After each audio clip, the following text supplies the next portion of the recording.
journey with all of you all since she was just 5 years old.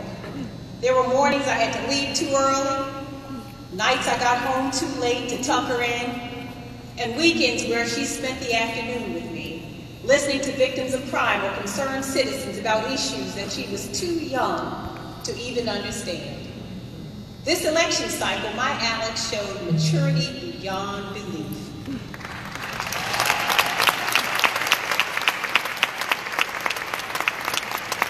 Even in all of its difficulty, as her peers, and sadly sometimes as adults, said things to her that were unkind during my campaign. But like a true champion, she kept her head up, brought home straight A's, That's and right. in her own words, smoked a few competitors on that track. Yeah.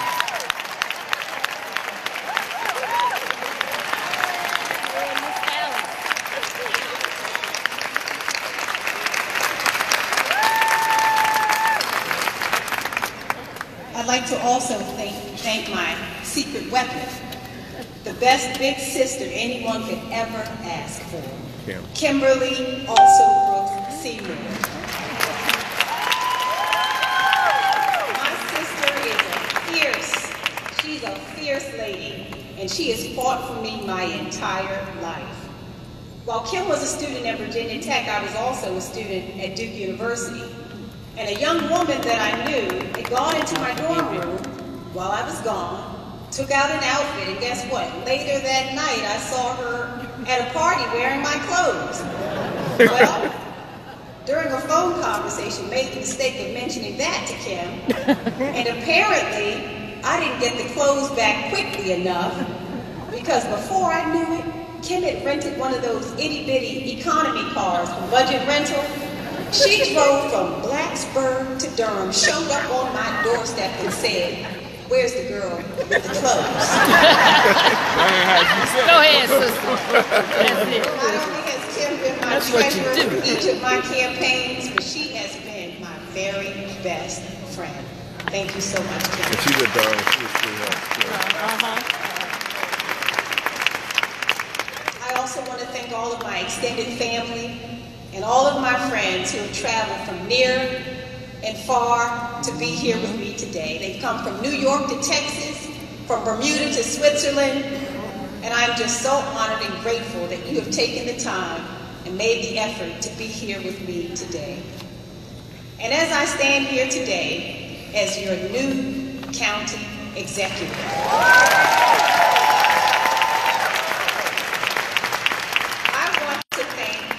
Executive for Sharon Baker for all that you have accomplished over the last 8 years. We were in a much different place during his first inauguration, but he has led us with dignity and character, and he has been a great friend. And for Sharon, I'd like to say thank you from the very bottom of my heart. Thank you.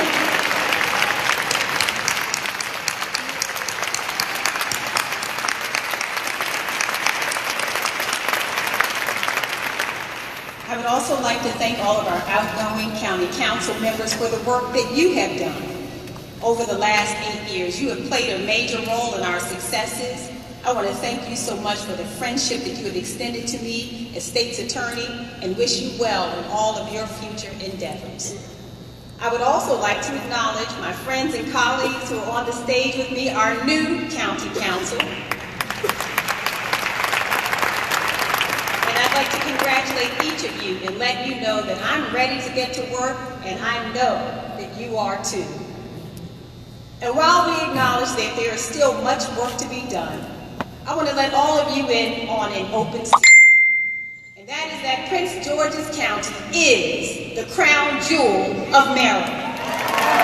Yeah. Now, that may not have been a surprise to many of us in this room, but right now I'm here with all of you to make sure that the state, the region, the country, and the world know who we are and what we are. Because Prince George's County isn't on the brink. Prince George's County isn't around the corner. Prince George's County isn't almost there. Ladies and gentlemen, Prince George's County has arrived.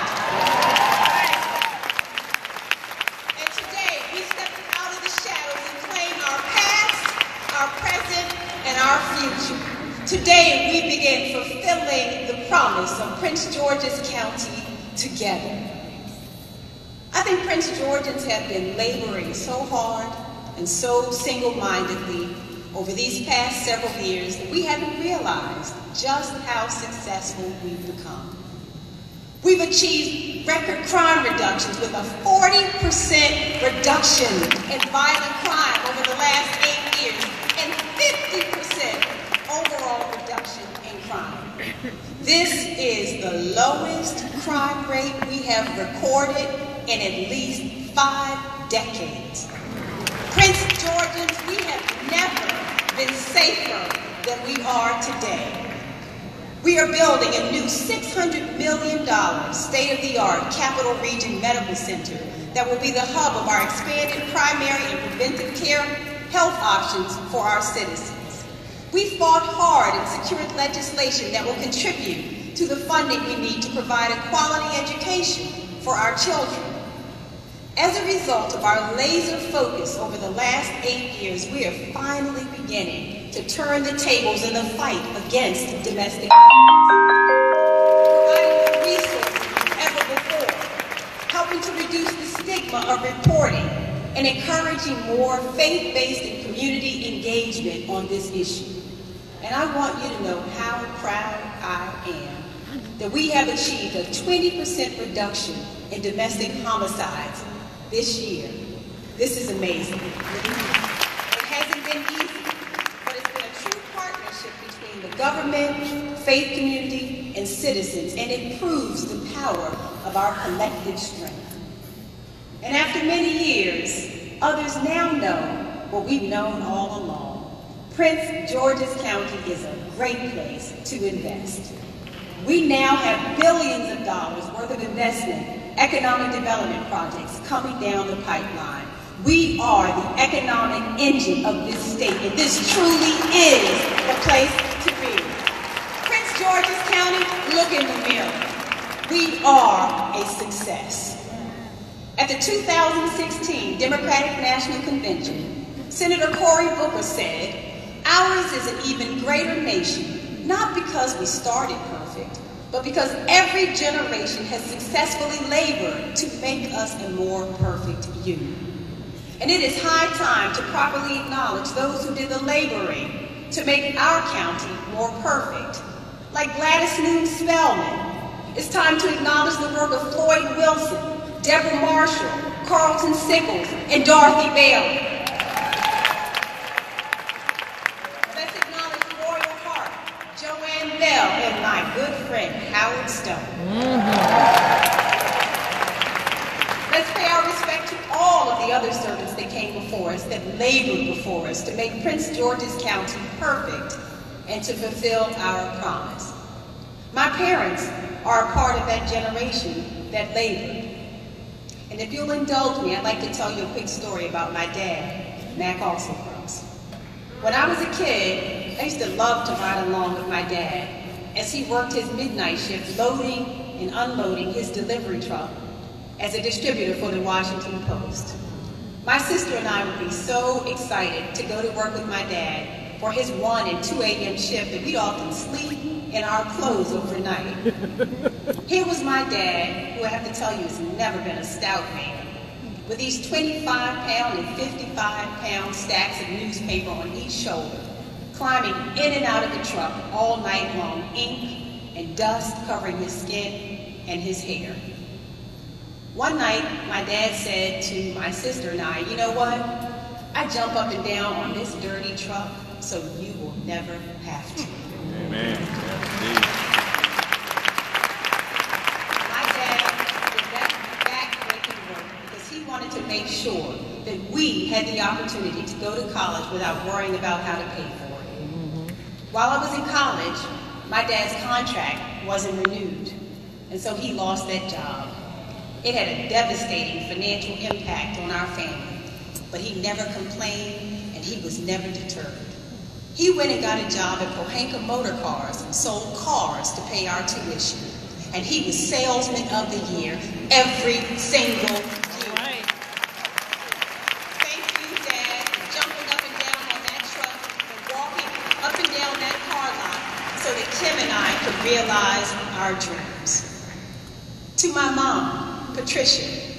Thank you for the example that you set, for making me proud to be a woman, a servant, and a fighter. You labored for decades as a receptionist and a phenomenal mother, making sure that Kim and I understood the importance of a good education and that we understood that there is dignity in all work. We found out that my mother had breast cancer 9 years ago, and despite undergoing chemotherapy, she made sure she never missed a beat at work.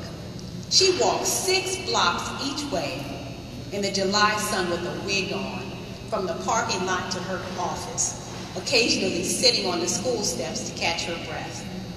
I was so upset about this, and I said, you know, let me call police to your office to see if we can get you closer parking accommodations. And she said to me, no. You know what, I'm so grateful to have a job with insurance benefits so that I can get the treatment that I need. And she went on to say, you know, Angie, there's a reason that God wants me to make that walk, and so I'll make it. Thank you, Mom.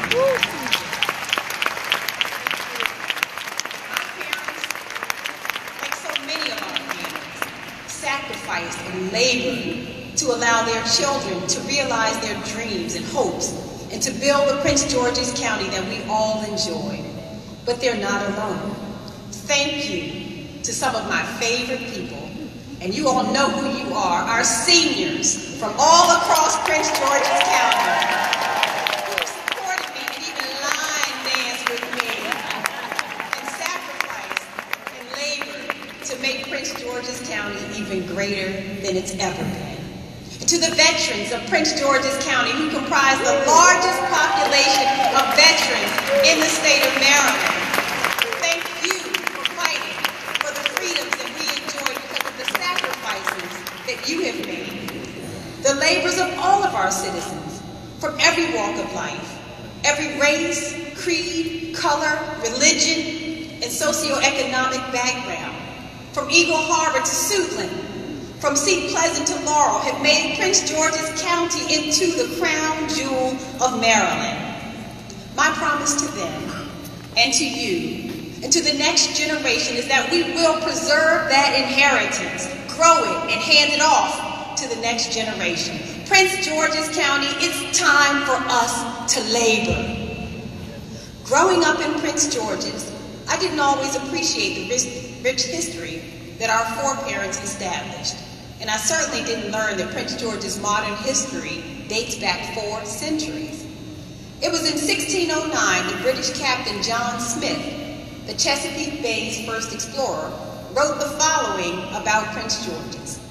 Heaven and earth never agreed better to frame a place for man's habitation, a fruitful and delightsome land.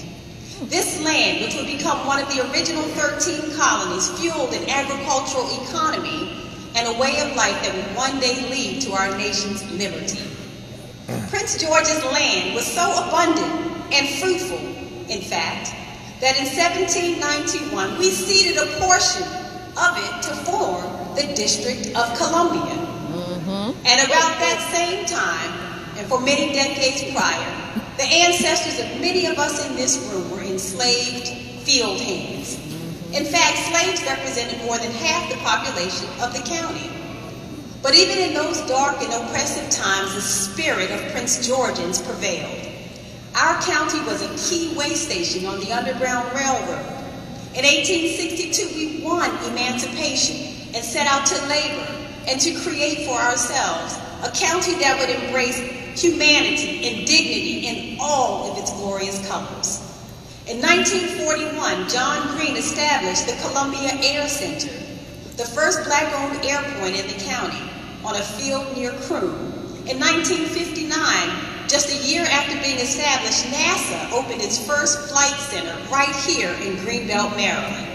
We're home to the state's flagship public university, the University of Maryland, College Park, and the state's oldest historically black college, Bowie State University.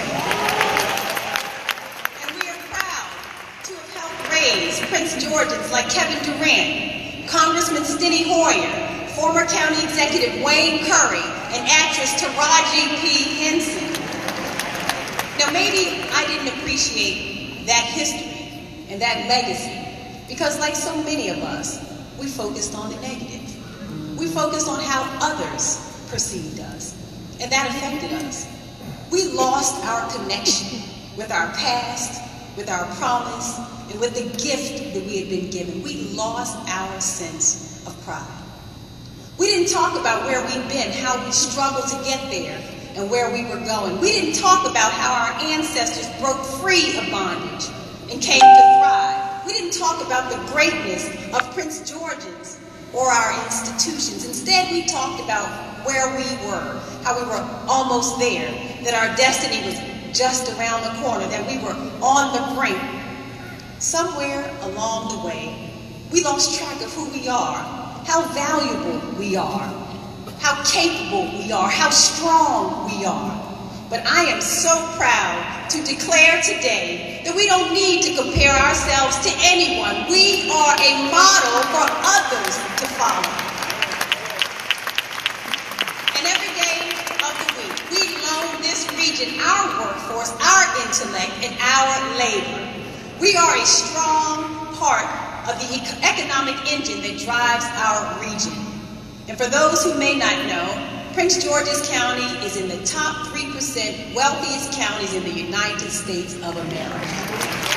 We are the driving force in Maryland. Now, Mayor Bowser, I love you like a sister. And I'm grateful for your friendship and proud of your vision and your leadership and proud of your devotion to all 8 wards. We are sisters, raised here to be recklessly proud of our hometown. So I know you won't mind me saying it, but Prince Georgians, write this down. We are not Ward 9.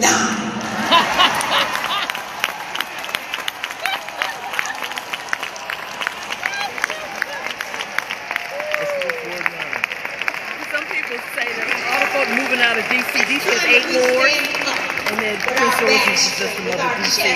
Ward 9. Stand up and be proud of who we are and where we've been. We can stand no matter what adversity we faced, because when we stand on the shoulders of greatness, we'll be amazed by the sights we'll see and the heights we will reach. And we will see how far and how high we can go together. In that same speech at the Democratic National Convention, Senator Cory Booker said, I respect and value the ideals of rugged individualism and self-reliance. But rugged individualism didn't defeat the British, it didn't get us to the moon, build our nation's highways, or map the human genome. We did that together. The only way that Prince George's County is going to fulfill its promise is if we do it together. The high calling of public service will require us to focus on the needs of people, all people, and to resist the temptation to act out of rugged individualism and the desire for political gain or personal gain. We must make bold, tough, and sometimes unpopular decisions that will not ask the question, what will it profit me today, but what can we build for our children's tomorrow? We are the promise keepers, and we can never set aside the wisdom of our seniors. We must cultivate and develop the spirit of service in our youth, and we will need the courage and determination of all of those in between to accomplish this. Prince Georgians, roll up your sleeves. There are certain promises that I've made to you, and if you labor with me, I know we can keep those promises together. Because when we labor, our focus on education will return where it belongs, to students, teachers, and their parents. And we will create a pathway for every child to succeed without respect for their zip code. And they will get Head Start toward building universal pre-K for every child in Prince George's County. When we labor, you will feel the power of your tax dollars, and we will deliver to you a government that is responsible, transparent, and accountable.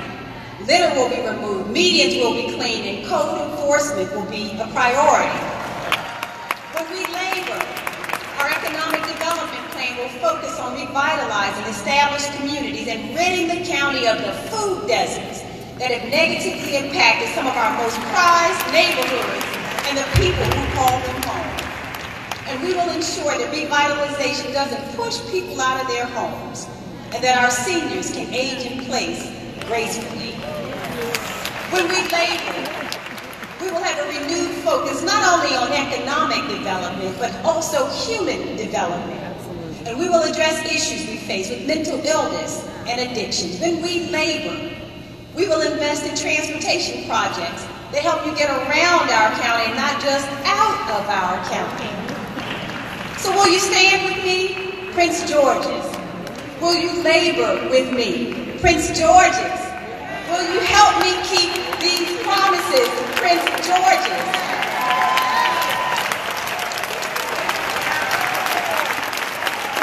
Guess what, y'all? We're in this together. We're in this together. And the only way that we will build the county we envision is if we do it together. I'm pleased to say that I have amazing partners to do this. I have great colleagues on the Prince George's County Council who are sitting on the stage behind me. This is a day of significance for each of us, and I can't wait to work with you to answer the call of service honestly, proudly, and with the knowledge that we are toiling in the fruitful ground tilled by our ancestors in order to produce something fruitful for our children.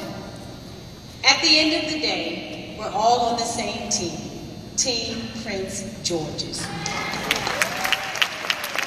Team Prince George's, I've got your back. Mel Franklin and Calvin Hawkins, our new at-large council members, I've got your back.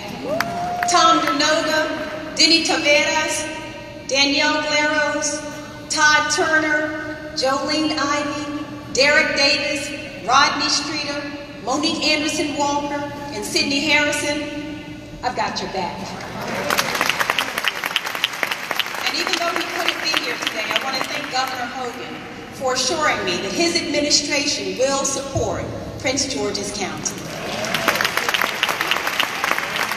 And I want to acknowledge all of the members of our federal and state delegations and the members of our Board of Education and thank them for their continued service and commitment to our county. Together, we will fulfill the promises of Prince George's. I want to end this address the way that I begin and end each day, and that is by giving thanks to the God who made it possible. Today is a day that I have worked for and dreamed about for a long time. And my solemn promise to each of you is that every day when I wake up and every night when I go to sleep, I'll carry the hopes and dreams of your families with me.